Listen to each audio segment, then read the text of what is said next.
Welcome. In front of me is LENOVO ThinkPad T495, and in this video I will show you how to open one-time boot menu on this laptop.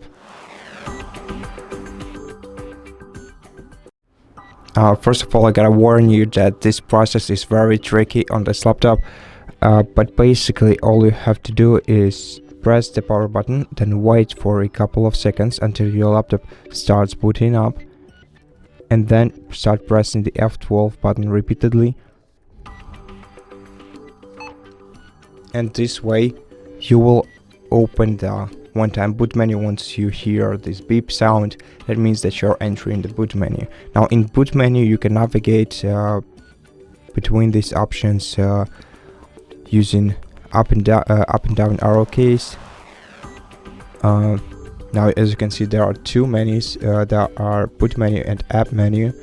Now you can switch between them pressing tab button, and you have to press enter to select and escape to exit, and that's basically it. Besides, you can also expand menu of your of these options. As you can see, we can expand the PC LAN option by pressing the right arrow key and then collapse it with the left arrow key. Okay, so right now I'm gonna exit by pressing escape, and that's basically how you do it. So thank you so much for watching this video. If you liked it, consider subscribing to our channel, leave us a like and a comment below, and I'll see you in the next one.